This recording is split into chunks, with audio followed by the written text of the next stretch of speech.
تو پھر مجھے کہنا، اور اگر کچھ کمی رہ جائے تو اگلے دن پڑھنا، وہ بھی پوری ہو جائے گی۔ روز پڑھو گے تو فقیر سے بادشاہ بن جاؤ گے۔ میں گارنٹی سے کہتا ہوں، ایک ہی دن میں زندگی بدل جاتی ہے۔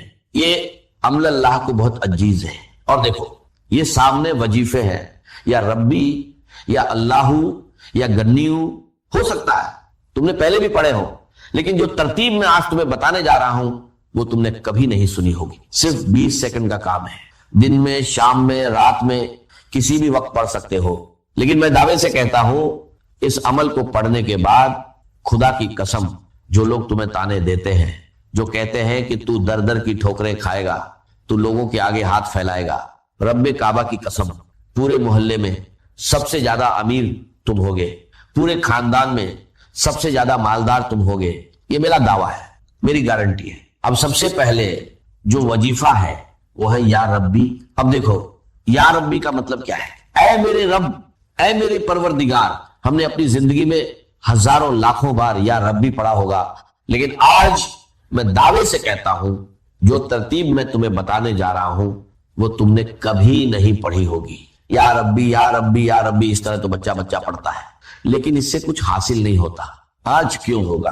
یہ ایک خاص وظیفہ ہے جسے ایک مقرر ترتیب کے ساتھ پڑھنا ہے، جیسا بزرگوں نے بتایا ہے۔ اس عمل سے غربت، تنگی اور پریشانیاں دور ہو سکتی ہیں۔ مجھے نہ لائکس کی ضرورت ہے نہ ویوز کی، میں نے یہ صرف ضرورت مند لوگوں کے لیے بنایا ہے۔ اگر میری بات کسی ایک مستحق تک بھی پہنچ جائے تو وہی میرے لیے کافی ہے۔ میں نے خود یہ عمل پڑھا اور پہلے ہی دن فائدہ دیکھا، اس لیے چاہتا ہوں کہ ہر پریشان انسان تک یہ بات پہنچے۔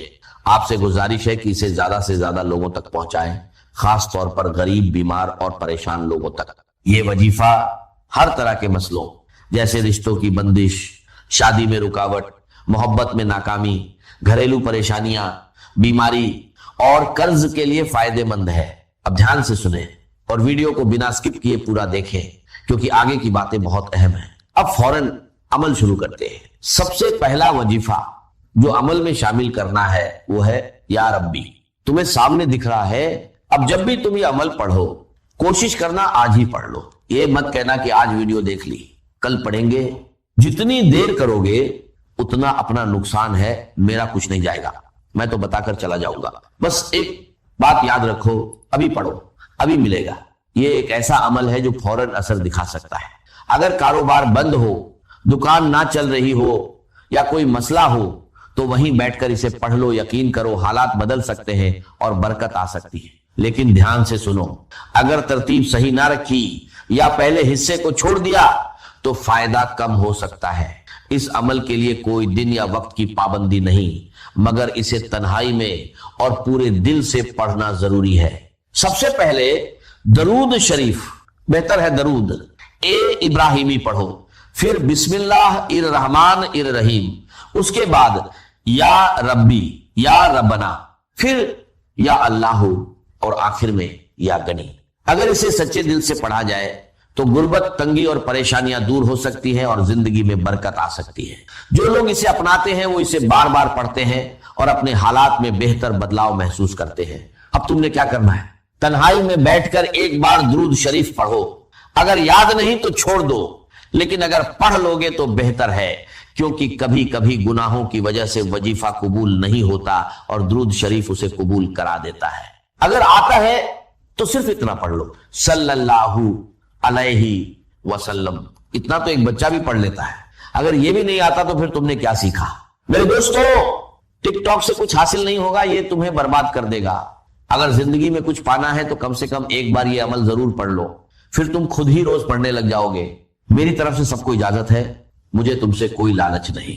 ہر غریب انسان اس عمل کو پڑھے اور فائدہ اٹھائے۔ اگر ہاں تو اپنا نام کمنٹس میں لکھ دو، ہو سکتا ہے میں تمہیں نام کے ساتھ الگ سے اجازت دے دوں اور شاید تمہیں زیادہ فائدہ ہو جائے، ورنہ اگر نہ بھی لکھو تو کوئی مسئلہ نہیں، اجازت سب کو ہے، لیکن کوشش کرو کہ اپنا نام ضرور لکھو۔ اب کرنا کیا ہے؟ سب سے پہلے عمل کا پہلا وظیفہ ایک بار درود شریف پڑھ لو، اگر یاد ہے تو ٹھیک، نہیں تو چھوڑ دو۔ پھر بسم اللہ الرحمن الرحیم پڑھ کر شروع کرو۔ پہلی بار پڑھو یا ربی یا ربنا، دوسری بار یا ربی یا ربنا، تیسری بار یا ربی یا ربنا۔ بس پہلا وظیفہ پورا ہو گیا۔ اس میں نہ گھنٹے لگتے ہیں، نہ منٹ، صرف کچھ سیکنڈ لگتے ہیں. ٹک ٹاک والے تمہارے بنا مر نہیں جائیں گے. پورا عمل 10 سیکنڈ میں پڑھ لو گے اور انشاءاللہ عمر بھر دعائیں دو گے، یہ میرا وعدہ ہے.